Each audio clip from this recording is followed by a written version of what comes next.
También está a punto de desaparecer y esto quiero aprovechar para denunciarlo, ¿no? Ya hay un proyecto en curso para que el Ministerio de la Mujer se fusione con el MIDIS, ¿no? O sea, el Ministerio de la Mujer va a desaparecer como tal, lo que quieren es desaparecer. Entonces, esta señora que dice, ay, soy la primera presidenta mujer, va a desaparecer el Ministerio de la Mujer. Y como le gusta estar ahí con los roles, con el poder, siempre le gustó, bueno, ya. Qué fuerte, ¿no? Que sí, de pronto todo lo que sea derechos de igualdad se vuelve wow.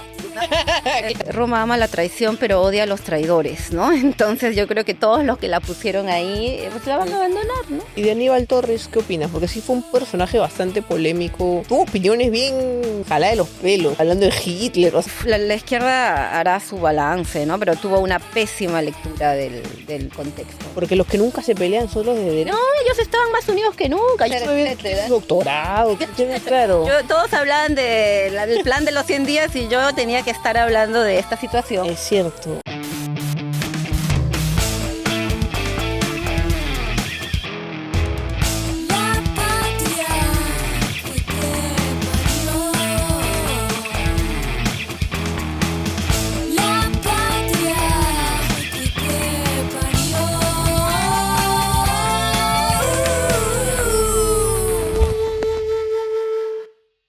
Hola, ¿cómo están? Bienvenidos, bienvenidas a un nuevo episodio de su podcast La Patria que te parió, como todos los miércoles a las 9 de la noche. Hoy tengo una invitada muy especial que la perseguí por Instagram, pero me conseguí su WhatsApp. Y ahí yo pude concretar la entrevista. Para mí es un placer tenerla aquí. Bienvenida. Socióloga y ex ministra de la Mujer y Poblaciones Vulnerables, Anaí Durando. Gracias, Carolina. Un gusto estar acá. Qué gusto. También te sigo por Instagram. ¿Ah, sí? Ah, qué chévere. Qué bacán saber cuando ven el contenido. Pues más que nada la invitación era porque, o sea, me gusta la idea de crear un espacio para hablar de temas que quizás se quedaron en el tintero, sobre todo en la época que Pedro Castillo estuvo en la presidencia y estuvo rodeado pues de todo este equipo que de cierta manera terminó vapuleado, por decirlo menos. Por decirlo menos. Sí, estuve viendo muchas entrevistas también que te hicieron en esa época. Me imagino que fue una etapa un poco difícil profesionalmente. ¿Cómo viviste la época como ministra en la época de Castillo? Bueno, fue una etapa muy intensa, efectivamente. Fue muy dura también. Yo creo que si hacemos la comparación con lo que tenemos ahora, pues ahora a nadie le importa. El Ministerio de la Mujer está a punto de desaparecer. Uh-huh. En ese tiempo era cualquier cosa. ¿Dónde está la ministra de la Mujer? ¿No? Cierto. Y creo que era parte del escenario político, ¿no? Tan crispado que armaron en ese momento, ¿no? Para mí, bueno, asumir el ministerio fue difícil, por un lado, porque Castillo, Perú Libre, pues venían con toda esta fama de la izquierda macha, antifeminista, ¿no? Ajá. Entonces, de hecho, algunos decían, ¿cómo vas a ser parte de un gabinete en el cual no hay paridad, ¿no? Porque tú venías de Nuevo Perú. Claro, en ese tiempo yo estaba de Nuevo Perú y también teníamos una agenda muy clara de defensa de los derechos de la mujer, ¿no? Y claro, en ese momento había que elegir, te quedabas con tu discurso portándote bien con determinado sector, ONG, etcétera, o te comprabas el pleito y tratabas más bien de acercar el gobierno, que era un gobierno popular, yo lo considero, ¿no? A este tema tan importante, ¿no? Y creo que se hizo bastante, se avanzó, y sí, más allá de los ataques de la prensa, que efectivamente había que explicar todo, de los encontrones con el Congreso, que no te aprobaban nada, ¿no? O sea, nada de nada, y que al contrario, ¿no? Estaban siempre buscando la censura, la interpelación, etcétera. ¿Recuerdas qué congresistas eran los más difíciles? Mira, a ver, había un sector de congresistas que desfilaban pidiendo cosas desde el día 1. Ya, que se vaya este Congreso, voy a escribir en memoria. El ministerio es un ministerio chiquito, no tiene muchas cosas, pero tiene las beneficencias. Ajá. Entonces designa a los directores de beneficencias. Entonces ahí desfilaban de Somos Perú, de Podemos, de Acción Popular, todos querían su beneficencia, ¿no? Claro. Hay algunas beneficencias que son pequeñas, pero otras, por ejemplo, la de Trujillo, maneja la Lotería Trujillo. Entonces es como algo medio importante. Entonces todos pedían, ¿no? Obviamente, pues ahí no se les daba nada, pero bueno. Y también había otros que eran más políticos, ¿no? Por ejemplo, Mari Carmen Alma, ¿no? Tenemos una ley para los niños víctimas del COVID, ¿no? Ajá. Nosotros la propusimos al Congreso, el Congreso la ignoró y luego ella se presentó como que la había sacado ella, ¿no? Entonces era como una mezquindad, Claro. un afán de Cada uno por su lado. protagonismo Claro. y de boicotear finalmente al gobierno, ¿no? Que no apruebes una ley tan básica, tan elemental, tan humana como... ¿De qué se trataba esa ley? Era la ley de pensión universal para todos los que habían huérfanos del COVID, ¿no? Perú fue el país, uno de los Claro. países que tuvo más huérfanos por COVID en ese momento, aunque algunos ya no se acuerden, estábamos apenas saliendo de una pandemia muy dura, ¿no? Ajá. Y no podías pedir certificado de defunción a mucha gente que pues no lo había tenido, ¿no? Claro. Entonces, esa fue una de las primeras cosas que hicimos y que, bueno, pues se enfrentaron con esta tensión que había con el Parlamento y que, bueno, terminó donde ya sabemos. Ujú. Y cuando tú entras, o sea, ¿cómo es la llamada? ¿Cómo te llaman? Porque además, si supuestamente era un Perú Libre o el mismo Castillo eran conocidos por ser, o sea, muy de izquierda, pero también conservadores, ¿no? Si tú viniendo de Nuevo Perú, ¿era como buscando una alianza entre izquierdas o cómo es así la llamada para ti? Sí, bueno, de hecho ahí se hace, una vez que Perú Libre y el presidente Castillo pasan a segunda vuelta, se hace un llamado, ¿no? A distintas fuerzas para tener un nivel de alianza, de correlación que permita gobernar y en ese momento asumimos ese llamado, ¿no? Entonces fue hacer una alianza más amplia, ¿no? Y eso incluía también, pues, de parte de ellos ceder en algunos temas, ¿no? Yo tuve una muy buena recepción del presidente de Castillo en ese momento. ¿Y sabes quién decidió por llamarte a ti? Bueno, estaban ahí el equipo, estaba Roger Nájar, que coordinaba el equipo de plan de gobierno, yo coordinaba en ese entonces el equipo de plan de gobierno de Nuevo Perú, entonces fue como un acercamiento a ese nivel más técnico, que luego ya derivó en todo el tema de los ministerios, ¿no? De quién asumía qué. Y bueno, fue un poco esa la conversación, siempre tuve muy buena recepción para lo que propusimos, así que por ese lado... Y que luego, de hecho, lo continuó Diana Miloslavi, que también viene un poco del sector más feminista, ¿no? Entonces, creo que fue un buen encuentro, ¿no? Tengo el mejor recuerdo de la disposición del presidente para trabajar, ¿no? Ujú. Porque además tú vienes también, creo que también trabajaste en el plan de los 100 días, digamos, en la parte técnica de lo que iba a ser el gobierno. Claro, nos reuníamos en Zarratea, que después se hizo famosa, ¿no? Y bueno, era la casa, pues, donde llegaban las personas vinculadas al entorno del presidente, ¿no? Que la mayoría eran de Chota, no tenían dónde vivir en Lima, ¿no? Entonces se comprendió un poco, claro, luego vino toda también ahí la prensa y todo, hicieron su parte, ¿no? Pero efectivamente ahí sesionábamos, ahí discutíamos, ahí hicimos el plan de 100 días, ¿no? Y también desfiló mucha gente que luego dice, no, yo nunca pasé por ahí, pero bueno, era un lugar de trabajo en realidad. Era la casa de Zarratea, Sí, que luego se hizo en popular Peña. pues, por... Claro, luego la hicieron interesadamente popular, creo. Eso es lo que te iba a preguntar, como no era algo como oculto, era un sitio donde se reunían. Claro, como te digo, ¿no? Una persona que no tiene un domicilio en Lima y que vive en Claro. Chota, pues un paisano le presta la casa, ¿no? Ajá. Y bueno, ahí era el lugar donde llegábamos también a trabajar los que éramos del equipo del plan de gobierno y específicamente de los 100 días, que fue lo que trabajamos en ese momento, ¿no? En fin, ya luego, como te digo, también la prensa hizo su parte, ¿no? Que ahí Ajá. se sesionaba alternamente y yo creo que pues eso todo se ha ido desmontando con el Claro. tiempo, ¿no? Claro. ¿Y nunca encontraste como obstáculos o sea, porque tú con qué ideas llegaste al Ministerio de la Mujer? ¿Qué es lo que querías hacer desde el ministerio?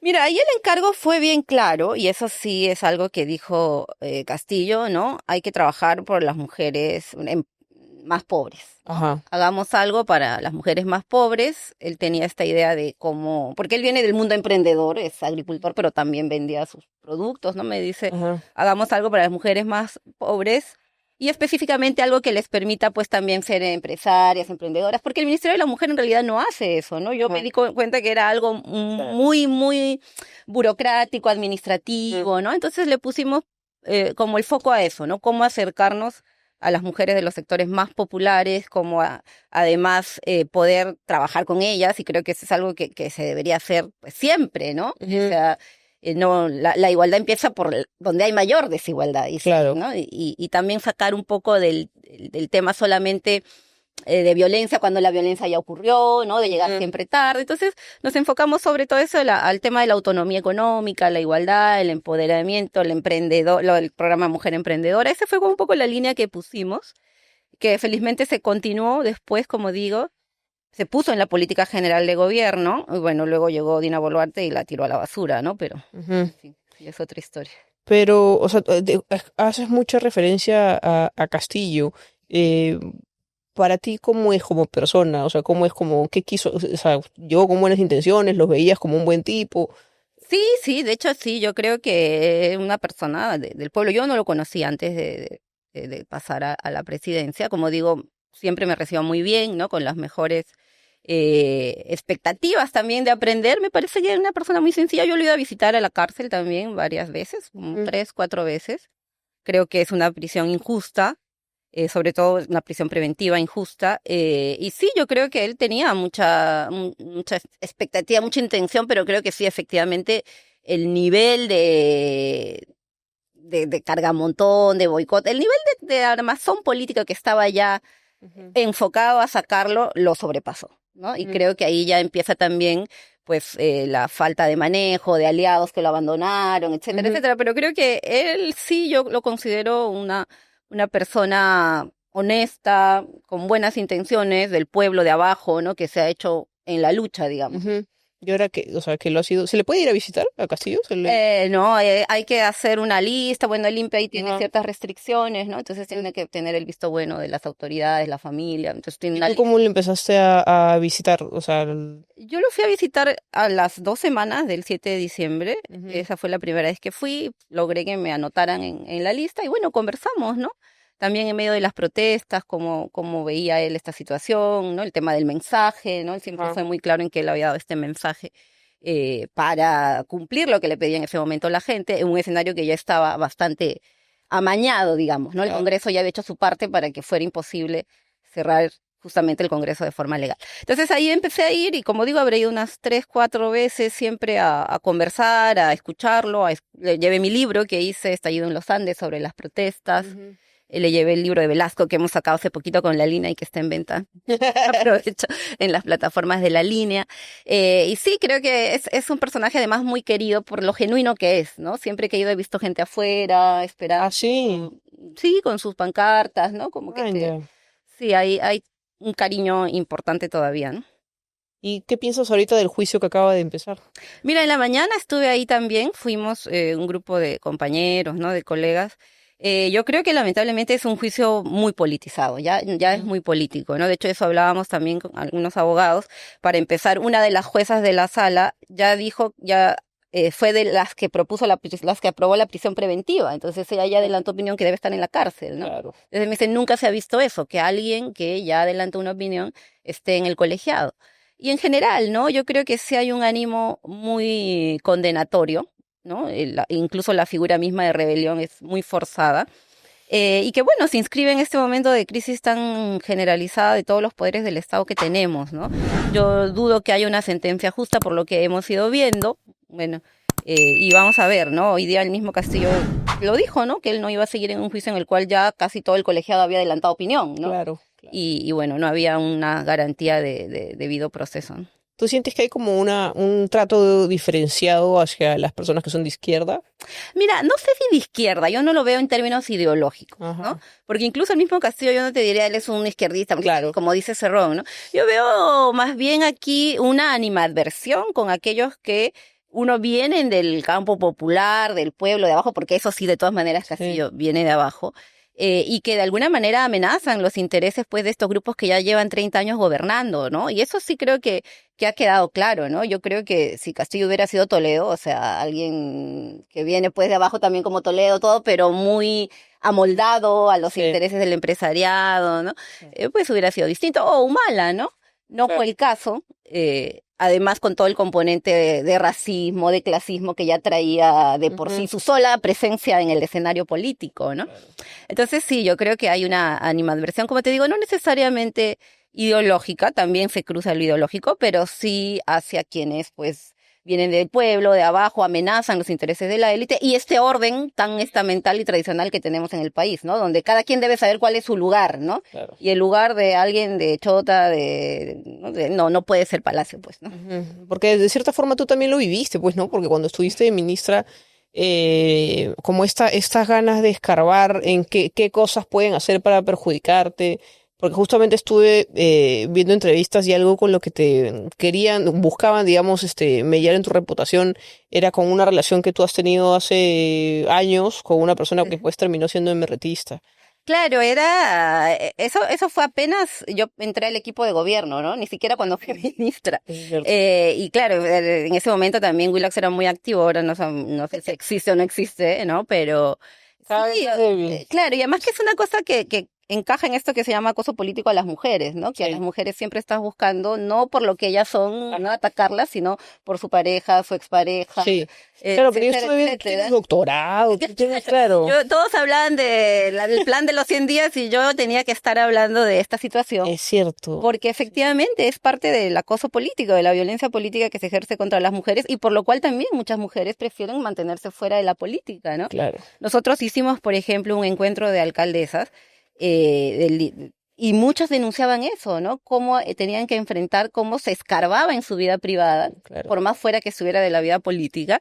Y pasaba eso. En mi caso sí, fue muy duro, ¿no? Porque también estaba de por medio mi hija, en fin, un tema que había pasado ya casi que 17, 18 años. Claro. Pero tenían que sacarlo, ¿no? Entonces yo sí puse una demanda contra Milagros Leiva, gané en primera instancia, nunca me imaginé que iba a ganar la demanda. Eso no lo vi. Le gané a Willax y le gané a Milagros Leiva, que yo creo que pensaron que no iba a ganar, entonces lo dejaron. Pero claro, cuando gané ya se pusieron las pilas, contrataron a Nagasaki, que siempre gana, yo creo, porque ya, en fin. Y en segunda instancia, pues, declararon nula la sentencia. ¿Pero fue por qué? ¿Por difamación? Sí, por difamación, porque claro, ella te decía terrorista sin decirte terrorista porque estuviste con un condenado por terrorista. No, claro. y eso, pues, el terrorismo es un delito que está bien tipificado en el Código peruano y no puedes ir por la vida, pues, tipificando y calificando a la gente por el vínculo con tal o cual persona que haya tenido, ¿no? Entonces la sentencia fue muy buena, me sorprendió, como digo, yo nunca esperé nada de la justicia y en esa primera instancia la sentencia fue muy específica, ¿no? Como detallando los límites también de la actividad periodista cuando interfiere con la vida privada. Pero como en este país siempre pasa ya... Porque además cuando tú asumes como ministra, o sea, eso ya era una relación que tenía como 10 años, 9 años, como ya pasada, que ya... Sí, claro, de hecho ellos lo dicen, ¿no? O sea, eso, creo que cada vez que pueden lo ponen en Wikipedia, es una relación de que termina el 2011 que yo regreso a Perú, ¿no? Entonces hablo más de una década, he tenido otras parejas, he seguido mi vida, cada quien por su lado, he tenido, como tú dices, libros, doctorados, militancia, experiencia política, he sido directora en fin, ¿no? Mil cosas de mi vida política que comentar y estar teniendo que dar explicaciones de una cosa sentimental, pues es... Que además no es algo que tú hiciste, no es una persona que... Por supuesto que no, yo cuando ya él ni siquiera ya estaba ahí, ya había salido de la cárcel, en fin, ¿no? Pero es como te digo, un elemento que usa bastante la política pues para sacar a las mujeres del juego, ¿no? Entonces usan tu vida privada, tu vida sentimental, tus relaciones, ¿no? Yo no sé a cuántos políticos les preguntan por sus exparejas, ni siquiera los buscan. Exacto, ellos valen por lo que son, ¿no? Entonces sí, yo creo que por mucha ley de paridad que tengamos, por mucho marco normativo que tengamos, si no desterramos estas cosas de violencia política con las mujeres, pues siempre vamos a tener menos autoridades mujeres. Y justo hablando de eso, ¿cómo es que entras a la política? Mira, a mí siempre me gustó la política desde que estaba en el colegio y yo luego entré a San Marcos el 90 y tantos, el 95, en plena dictadura del fujimorismo, ¿no? Entonces había un ambiente muy movido, había ya la Sendero Luminoso, el norte ya había pasado, pero sí estaba estaba la intervención, ¿no? Entonces a mí me llamó mucho la atención cómo poder reconstruir la organización universitaria, porque la universidad estaba muy abandonada. O sea, San Marcos siempre se jacta de la universidad más antigua y todo, pero es una universidad muy abandonada, con profesores muy mediocres, con presupuestos muy bajos. Entonces ahí es que con otros compañeros pues empezamos a retomar la organización estudiantil, también a estudiar, a leer, ¿no? Era el tiempo en que se había caído el muro de Berlín, no había pues referentes, el 94 aparecían los zapatistas, o sea, ya aparece la prehistoria. Pero la gente se empezaba a organizar en colectivos, me acuerdo, ¿no? Entonces sí, esa fue una época de mucho movimiento y sí, yo ahí es que me empiezo a involucrar en la política. Siempre no política profesional, ¿no? Por ejemplo, nunca me interesó postular. Después que se cae el fujimorismo el 2000, ¿no? El 2000, 2001, muchos compañeros de lucha de esa época, pues van a postular por distintas... y legítimamente, ¿no? Se van con Toledo, se van con el APRA, con Acción Popular, gente con la que habíamos estado en la calle en los 90, ¿no? A mí no me llamó la atención, yo me fui más un poco por lo académico a estudiar. Estuve en México, hice la maestría, el doctorado, en fin, pero siempre interesada en la política, ¿no? Yo creo que todos deberíamos interesarnos desde donde estemos en la política, porque si no se la dejamos a los malos. Exacto. ¿Y el primer partido que llegaste fue a Nuevo Perú? En realidad el Frente Amplio, yo vuelvo de México como el 2016 y encuentro a estos compañeros que muchos había estudiado con ellos en la universidad y algunos estaban en Tierra y Libertad, otros estaban en Nuevo Perú, todavía no existía el Nuevo Perú y se forma el Frente Amplio, ¿no? Entonces me sumo a la campaña del 2016 y ahí empezamos con el Nuevo Perú después, ¿no? Que fue una sorpresa además muy esperanzadora el Frente Amplio en su momento, ¿no? Veníamos de un gobierno de la traición de Humala. Yo pasé, buena parte de ese periodo fuera del país, pero siempre siguiendo, ¿no? Lo que pasaba aquí y pues era una tremenda decepción para la gente, ¿no? Porque Humala había llegado con todo el tema del cambio, tenía por la correlación en el Congreso necesaria para cambiar la Constitución, para hacer lo que había prometido y no hizo nada, ¿no? Entonces, dentro de toda esa frustración, creo que el Frente Amplio fue una cosa muy esperanzadora, ¿no? ¿Por qué crees que hay una necesidad de una nueva Constitución? Porque yo recuerdo, por ejemplo, la época de Humala. Yo estaba en la universidad. Yo soy Lucil, lamentablemente. Uno se mete Lucil cuando no sabe muchas cosas. Bueno, cuando yo estaba ahí, recuerdo una campaña muy clara desde los profesores, como a nosotros como comunicadores que nos decían, o sea, que nos metían miedo de votar por Humala porque, que va a ser Venezuela, que los medios, que no sé qué, si ustedes quieren trabajo, si quieren libertad de expresión, no voten por Humala. Entonces yo me acuerdo que de hecho a los 2 años era que a mí recién me empieza a interesar un poco aprender de política, saber un poco más de lo que pasaba en el país, no solo de política, ¿no? Pero entonces cuando llego a Humala, Ollanta, más la primera campaña, me acuerdo como que de todo este miedo que había desde la ciudadanía de volvernos un Venezuela. Y cuando él llega, igual hace un poco como este plan, que justamente te iba a preguntar, el plan de los 100 días de Castillo, si fue lo mismo como una hoja de ruta que hizo Humala al inicio como para moderarse ante los ojos de las empresas, porque claro, por un lado yo sé que como para la gente que creía en la izquierda fue una decepción, pero para otros fue un alivio que se modere. Entonces, ¿cómo fue para ti? Sobre todo para la CONFIEP y para los grandes empresarios. Claro. No, yo creo que en el caso de Humala efectivamente él aparece el 2006 con mucha fuerza antisistema, ¿no? Lamentablemente la campaña termina siendo entre Alan García y Chávez, ¿no? Que creo que eso fue un tremendo error, ¿no? Pero bueno, luego va haciendo campaña, ¿no? Y el 2011 sí, yo creo que él representaba la esperanza de un cambio más profundo, ¿no? ¿Y por qué también que implicar un cambio constitucional? Porque creo que seguimos amarrados a la constitución del fujimorismo, que está hecha a la medida, sobre todo en lo económico, porque lo político el Congreso lo cambia cuando le da la gana, ha cambiado 50 artículos ya. En lo económico, en el manejo del Estado, está amarrado a los grupos de poder, ¿no? Entonces es una constitución hecha para que el Estado no sirva para nada, para que las empresas sigan ganando mucho dinero. Y bueno, y además está hecha de una manera autoritaria en la cual la gente no ha participado. Y yo creo que eso es por la razón válida por la cual seguir pidiendo una nueva constitución. Porque se supone que una constitución es el momento del gran pacto social, ¿no? Claro. Y no puertas cerradas. Claro, la hicieron en un congreso constituyente democrático elegido a dedo casi prácticamente con una OMP intervenida por Portillo y todo eso, ese tema, ¿no? Con gente que rechazó en Puno, en todo el sur andino, la constitución en el referéndum con 80, 90% de desaprobación, ¿no? Entonces, no es un documento de consenso. Y más aún cuando ha pasado 30 años ya de súper grave crisis política, social, ¿no? Y es algo que la gente tiene muy presente. Entonces yo sí creo que esa era la demanda, ¿no? ¿Cómo hacemos el momento de discutir? Por último, queremos esto como Estado ya, pero que no sea un grupito que lo diga en el 93 en medio de una dictadura, sino que lo refrende. Mira, en Chile podrás decir lo que quieran, pero ellos ya refrendaron una constitución, ¿no? Sí. Entonces, que no fue la que salió del estallido. Es que la gente dice como, o sea, el argumento es, pero esa es la constitución que nos sacó de la crisis económica. Esa es de esa crisis económica. Pues ya pasó, ahora estamos 30 y tantos años después, pues con otras crisis, ¿no? Que no nos ha sacado, que esta Constitución nos ha seguido hundiendo. Eso. Entonces, y sobre todo yo creo que darle la palabra a la gente, que es algo que este país no hace, ¿no? Y que últimamente lo hace menos. Consulta, pregunta, haz un referéndum, ¿no?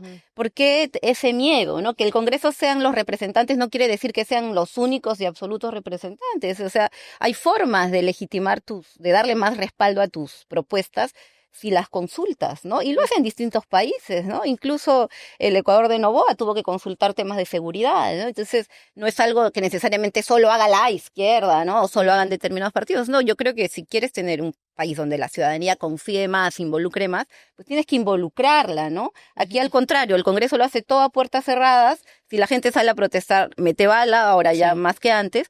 Y bueno, tenemos la crisis en la que estamos, ¿no? Ahorita, ¿qué piensas de la gestión o las 20 gestiones que ha tenido el Ministerio de la Mujer?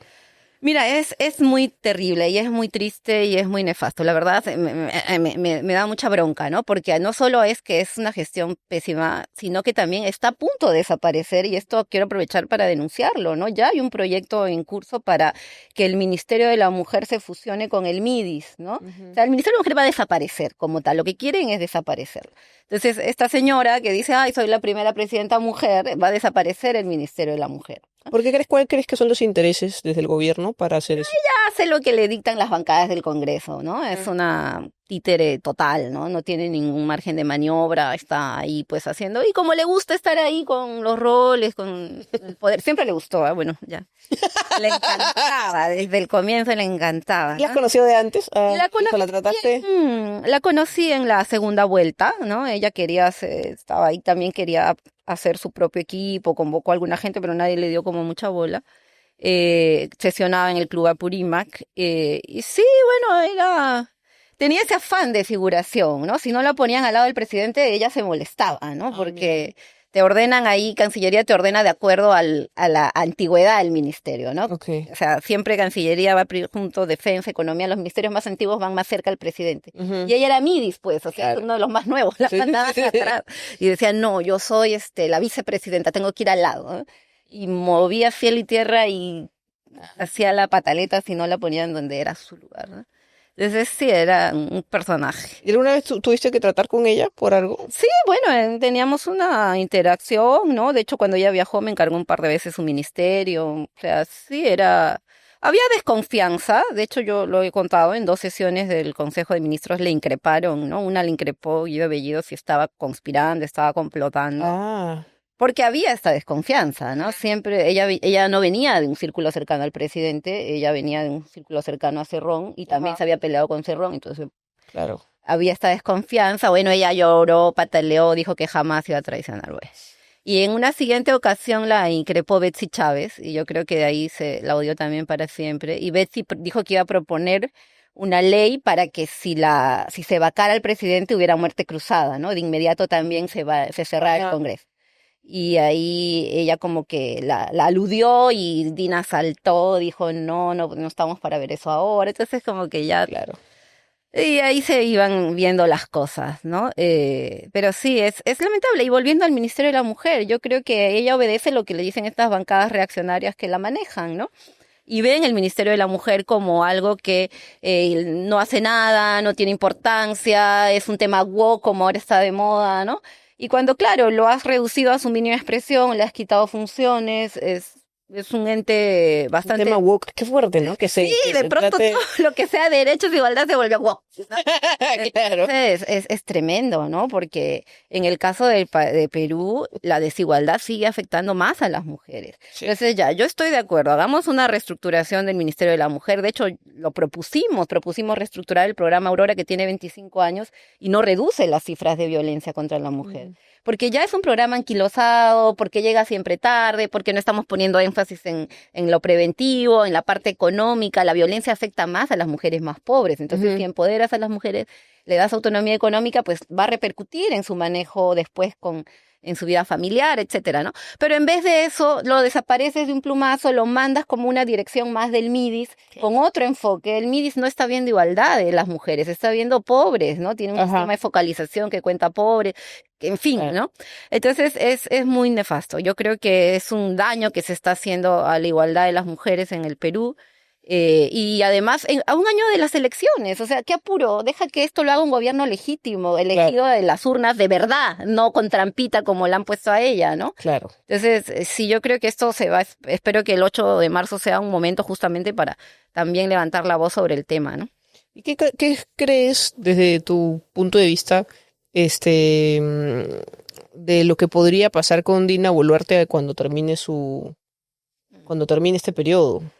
Mira, yo ahí me acordaba una frase que decían que Roma ama la traición pero odia a los traidores, ¿no? Entonces yo creo que todos los que la pusieron ahí, pues la van a abandonar, ¿no? Y yo esperaría que responda a la justicia por lo que ha hecho, ¿no? Ella tiene una responsabilidad directa primero en las masacres y después en todos los casos de corrupción, ¿no? Yo creo que no puedes ir por la vida con tal impunidad, ¿no? No puedes ser responsable, estar al mando de un país asesinando 19 personas en un día como pasó en Juliaca y que luego no pase nada, ¿no? Entonces yo creo que ella tiene que responder por sus actos, espero que no salga del país y creo que sus aliados de ahora que la sostienen ahí porque les hace toda la chamba, pues no creo que se compren el pleito por ella, ¿no? Yo no veo al fujimorismo ahí blindándola, defendiéndola, no lo veo. Con el 98% de desaprobación que tiene, más bien veo que más se acercan las elecciones, más se la van a... Más la abandona mientras más se acercan. Sí, y a ver ahí quién la defiende, pero bueno, ella asumirá la responsabilidad de sus actos, ¿no? ¿Y tú actualmente formas parte de algún partido? Sí, yo ya hace más o menos un año, justamente en el contexto de protestas, formamos el partido Adelante Pueblo Unido, se llama APU, que está en proceso de inscripción.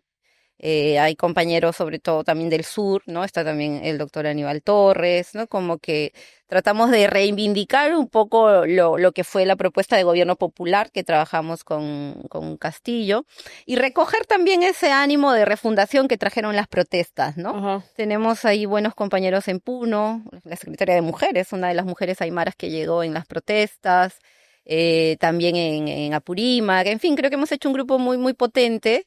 Estamos ahí en la partecita final de la inscripción, conversando también con otras fuerzas, porque con 50 partidos es imposible una elección sensata, así que estamos conversando también con otras fuerzas cercanas, ¿no? Porque creo que el año al que le fue mejor como a una propuesta de cambio fue en el 2016, ¿no? Con lo de Frente Amplio, que logró una presencia importante en el Congreso.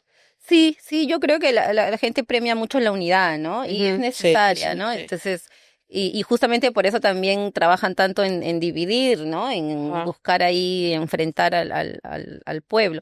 Pero sí, el 2016 fue un esfuerzo unitario importante, creo, y dio sus resultados, ¿no? ¿Y de Aníbal Torres qué opinas? Porque sí fue un personaje bastante polémico, tuvo opiniones bien jaladas de los pelos, hablando de Hitler, o sea, sí tuvo unas patinadas, diría yo, pero no sé qué opines de él, ¿son cercanos? Mira, Aníbal fue parte de la Comisión Interventora en San Marcos, de hecho nos enfrentamos, ¿no? Por una decisión de los alumnos, de los profesores en esa época, estuvimos enfrentados en ese momento, pero a mí me parece que se compró mucho el pleito, primero para defender el voto popular, cuando estaban impugnando los votos y denunciando un fraude que sigue existiendo en la cabeza del fujimorismo y sus aliados, ¿no?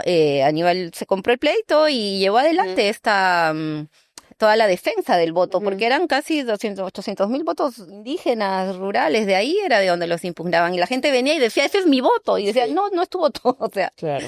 Y yo creo que ahí volvimos a encontrarnos con Aníbal, luego asumió como ministro de Justicia, y yo creo que sí fue muy consecuente y muy leal con Castillo, ¿no? Porque él, siendo la eminencia que es en derecho, pudo haberse retirado, tiene la vida asegurada. Eso te iba a decir, que él ya era una eminencia en su rubro. Claro, ha sido decano de la facultad, ha sido el Colegio de Abogados de Lima, ¿no? Entonces, y no tuvo mucha consecuencia, mucho lealtad, asumió el premierato cuando nadie quería asumir porque decía, ay, no, me voy a quemar, ay, no, que no sé qué. Y él asumió, yo trabajé con él como asesora en la PCM, sacamos algunos temas que eran muy importantes en ese momento también, Y sí, claro, las patinadas, digamos, tienen que ver, no sé, pues con su edad, su formación. Es lo que iba a decir, o sea, igual es generacional. Yo creo que hay un tema generacional. Es como cuando hablé aquí con Isaac Humala, que también, claro, Lo vi. O sea, empecé a entender un poco más, ¿no? Desde dónde venían esos comentarios. Sí, la verdad que sí, pero yo creo que eso no obstruyó lo que quiso hacer como gobierno, ¿no? De hecho, tuvo buenas iniciativas como estos gabinetes descentralizados que le chocan tanto a la derecha, ¿no? Pero que fue sacar el gabinete a las regiones, a las provincias, eso que fue bueno, acercarlo finalmente a la gente, ¿no? Y dejar de sesionar ahí en Palacio a puertas cerradas. Esa fue una iniciativa muy importante. Y sí, bueno, también intentó lo de la nueva constitución, hicimos un proyecto de ley para que se pueda haber un referéndum, ¿no? E inmediatamente el Congreso cambió la ley de manera inconstitucional, pero como ellos ponen en el Tribunal Constitucional y archivaron, ni siquiera discutieron la ley para hacer un referéndum para cambiar la constitución, ¿no? Entonces yo creo que Aníbal sí, lo veo sí como una persona consecuente, leal, ¿no? Que ha sabido ubicarse en este momento del lado del pueblo, ¿no? De la gente que estaba protestando, en fin, ¿no? Creo que, bueno, ahora está enfrentando también 15 años de prisión, está pidiendo la fiscalía por supuesta participación en el delito de rebelión. Y también tiene todavía pendiente una inhabilitación en el Congreso, ¿no? O sea, eso te da una idea de lo incómodo que es para el sistema, ¿no? Porque tú fuiste parte de su gabinete, ¿cierto? Yo estuve en el gabinete de Bellido y de Mirta. Okay. ¿Y por qué renuncias? ¿Cómo termina tu...? Bueno, cuando se cambia el gabinete de Mirta Vázquez, ¿no? Salen todos los ministros y bueno, ahí se termina la alianza, ¿no? Perú Libre y nos retiramos también. Y bueno, pero yo decido seguir apoyando al gobierno y empiezo a trabajar más bien como asesora de Aníbal, ¿no? Y ahí es cuando viene tu salida de Nuevo Perú. Sí, claro, ahí mi discrepancia era de fondo, ¿no? Yo decía que teníamos que seguir apoyando al gobierno, un gobierno muy débil, muy asediado, ¿no? Con una derecha muy envalentonada, muy golpista, y no había espacio para hacer oposición democrática, ¿no? Y bueno, creo que lamentablemente el tiempo me dio la razón. ¿Y qué opinas de eso? O sea, como que de esa ruptura que hubo entre izquierdas, ¿qué crees que se hubiera podido hacer mejor? No, yo creo que la izquierda hará su balance, ¿no? Pero tuvo una pésima lectura del contexto, ¿no? Porque los que nunca se pelean son los de derecha. No, ellos estaban más unidos que nunca. Ahora luego se pelearon, ¿eh? O sea, yo creo que en su momento tenían un único objetivo que era agarrar el Ejecutivo, sacar a Castillo y poner a su títere. Luego ya has visto, han metido a la cárcel a Patricia Benavides, han agarrado a Colchado. Pero digamos, cuando necesitan... pero cuando necesitaban, lograron su objetivo así de la manito, con todas sus broncas internas, lo lograron. Y después ya pues han pasado ahí el cuchillo, unos se han agarrado una cosa, otros otra, pero tienen una claridad de clase, ¿no? Unos intereses de clase muy, muy, muy, muy marcados, ¿no? A diferencia del otro campo, llamémoslo izquierda, llamemos campo popular, en la cual pues cada uno estaba pensando, me acuerdo, la pelea de Perú Libre y Cerrón era yo quiero tal ministerio, ¿no? O sea, estaban a punto de bajarse tu gobierno y estabas pensando en esa parcelita. Entonces sí es muy, muy triste, ¿no? Porque eso tiene consecuencias, pues, ¿no? ¿Y tú a la fecha tienes relación, tienes amistad con Verónica Mendoza? No, la verdad que era una relación más política, yo creo. Entonces, bueno, cada uno siguió su camino, ¿no? ¿Y si te convocaran nuevamente? No, yo estoy en el proyecto de APU, ¿no? Soy la secretaria general, tenemos ahí también una serie de diálogos, ¿no? ¿Y ahí tienen un candidato o candidata en la mente? ¿Tienen un líder? Mira, bueno, está Aníbal Torres, está también el doctor Ceballos, ¿no? Entonces sí, que fue ministro de Salud, entonces estamos tratando también, está el ex gobernador regional de Puno, Germán Alejo, entonces estamos tratando de convocar una serie de compañeros, también muchos líderes de base que tuvieron un liderazgo fuerte en el estallido, ¿no? Entonces estamos tratando de consolidar un bloque importante, ¿no? Para el 2026, sabiendo que van a ser unas elecciones muy complicadas, ¿no? Con todo lo amañado que ya está en los poderes, el poder electoral, el Congreso, en fin, las inhabilitaciones, los juicios, pero estamos en esa tarea, ¿no? ¿Y cómo crees que, o en todo caso, cuando ya ha empezado la formación de este movimiento que busca inscribirse como partido, han encontrado, digamos, acogida, buena recepción de la gente? ¿Cómo sientes que perciben, por ejemplo, a Aníbal Torres? Porque sí recuerdo que se salió pues no de una forma bien polémica, no sé cómo sea Sí, desde la ciudadanía lo que ustedes hayan encontrado. la verdad que muy buena recepción. Sí, de hecho, por eso hemos logrado cumplir con los requisitos del jurado en un tiempo muy corto, ¿no? O sea, sí ha habido mucha militancia, mucha disciplina, como te digo, sobre todo en el sur, ¿no? Bueno, en el sur Castillo tuvo en la segunda vuelta 80% en Puno, o Ujú. sea, entonces hay un apoyo muy grande, ¿no? Sí, Y hay una expectativa también porque sí se siente que se arrebató algo, ¿no? O sí, sea, sí. entonces, y claro, ¿a quién va a orientarse ese voto, ese cariño, esa... Yo creo que un poco va por ahí, ¿no? Entonces, sí hemos tratado de tener ese respaldo y lo hemos encontrado. La verdad que sí ha habido muy buena acogida. Tuvimos, de hecho, como APU nuestro segundo encuentro nacional en Juliaca y hubo muy buena acogida de la gente. A Aníbal también, ahí el recuerdo de él como alguien que se quedó hasta el final, ¿no? Ujú. El presidente, más allá de que sea o no el candidato, que no es algo que está Que cerrado hasta el ni definido, recontrafinal, porque me hasta gustó. la fiscalía. Sí, sí, En un hecho que además fue totalmente ilegal, ¿no? O sea, estaban deteniendo a un presidente todavía en sí. funciones, saltándose todas las normas del debido proceso. Pues que eso es algo que sí se le reconoce bastante a él, pues, ¿no? Que ha sido leal hasta el final, para bien, para mal, pero ahí estuvo. Sí, yo creo que eso es lo que hace falta, ¿no? En este contexto político. De la gente que tú veías en el entorno de Castillo, ves que, o sea, creo que es un poco obvia, pero igual quiero hacer la pregunta como la gente que estuvo ahí con él desde el inicio, ¿viste cómo salieron todos corriendo cuando lo metieron cuando lo detuvieron? ¿O ves que todavía están ahí a su lado Mira, yo apoyándolo? creo que hay de todo, ¿no? Hay gente muy leal que se ha quedado hasta el final. Bueno, Iber Maraví, por ejemplo, ¿no? Que fue Mm, ministro de Trabajo y que también fue censurado, creo que por nada. Ahora los ministros no se censuran, ya se olvidó el Congreso de censurar. eso sí, A sí, Béjar lo sí. censuraron a los 15 días por hechos de hace 50 años que no Sí. tenían que ver con la ley, a Iber igual, ¿no? Entonces, bueno, eran otros tiempos, lamentablemente, pero sí había gente muy leal, que sea muy consecuente, pero otra que pues se da la media vuelta, ¿no? A mí me sorprende sobre todo el Congreso, los congresistas para mí son como, wow, o sea, tú estás en el Congreso porque te llevó el presidente. La Ujú. bancada magisterial, ¿dónde están todos Claro. ellos que estaban todo el tiempo ahí pidiendo cosas, todos querían ser ministros? Y no, ahora están de la mano con Dina, ¿no? Entonces, no, hay gente que de verdad es muy decepcionante y yo esperaría que nunca más sean elegidos a nada, ¿no? Y no solo la bancada magisterial, ¿no? O sea, yo creo que enfoco así como la representación de la deslealtad, ¿no? Ujú. A varios congresistas, ¿no? Muchos congresistas que llegaron de la mano de Castillo al Congreso. La mayoría se ha volteado.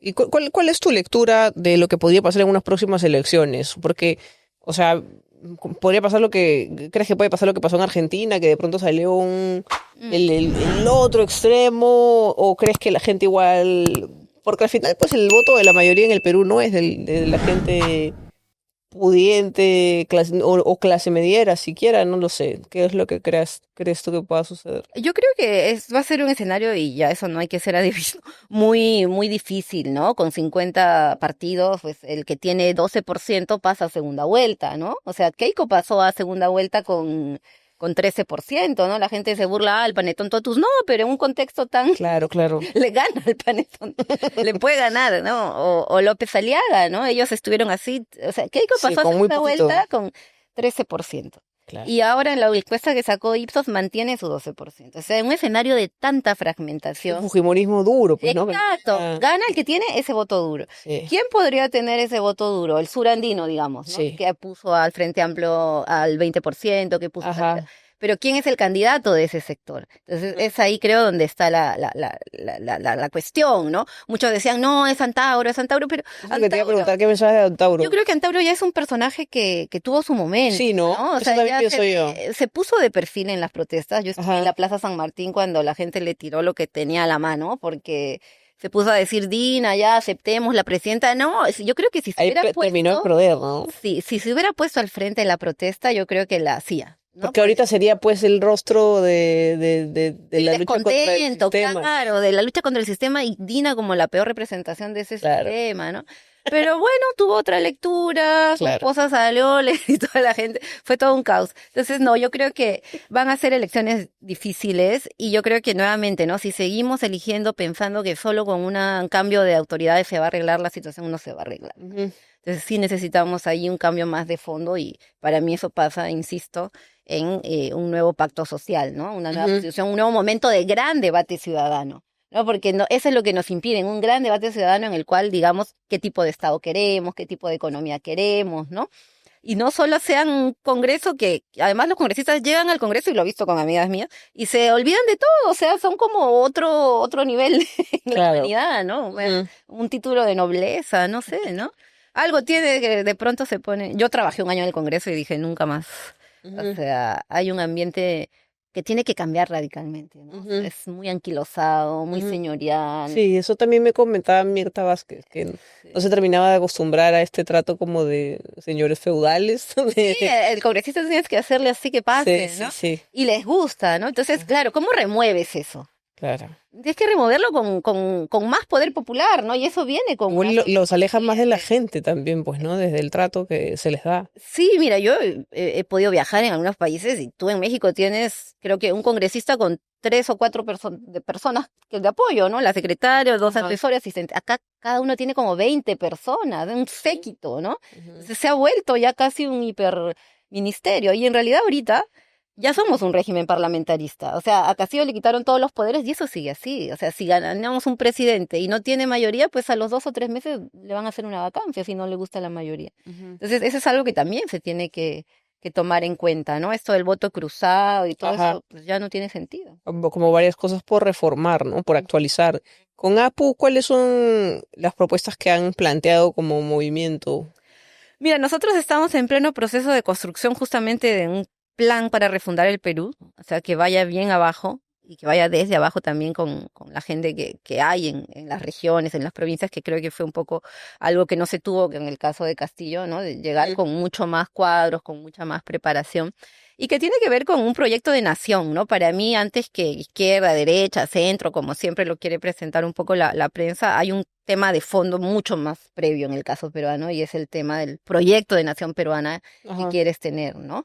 Si quieres seguir teniendo una nación sin Estado, con ciudadanos atomizados, informalizados, precarizados, o quieres tener una nación que tenga, ¿no? Un Estado soberano, una sociedad que se organiza, ¿no? Entonces, eso discutamos. Entonces, como APU estamos proponiendo para empezar ese proyecto nacional, ¿no? Viendo en qué nos sostiene, ¿no? En tema de los recursos naturales, industrialización, ¿no? El tema de garantías de derechos, ¿no? Que también es algo que se retiró de la Constitución del 93. En fin, ¿no? Estamos en ese momento de plantear, como digo, insisto, un proyecto nacional para las mayorías, ¿no? Entonces, retomando esta idea de nacionalismo popular que quizá tiene un referente en Velasco, no veo otro, ¿no? Que lo planteó y lo puso en el centro, incluso variando la narrativa nacional, ¿no? La historia, viendo otros héroes. Antes de Velasco, Túpac Amaru no existía, ¿no? Entonces, el quechua era mal visto, ¿no? Entonces, también variando removiendo otra vez esas taras todavía que conservamos de una sociedad racista y discriminadora. Pues les deseo mucha suerte. Ay, gracias. La vamos a necesitar.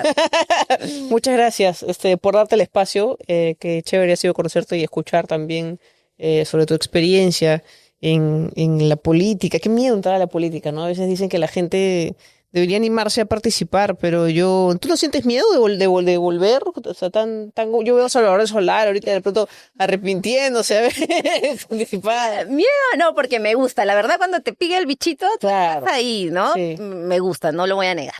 Pero sí, claro, a veces como digo, ¿para qué? ¿No? Te vas a exponer, te van a joder, estoy bien. La verdad que estoy bien en mi vida, en San Marcos, tengo novio, o sea, mi hija tan hermosa.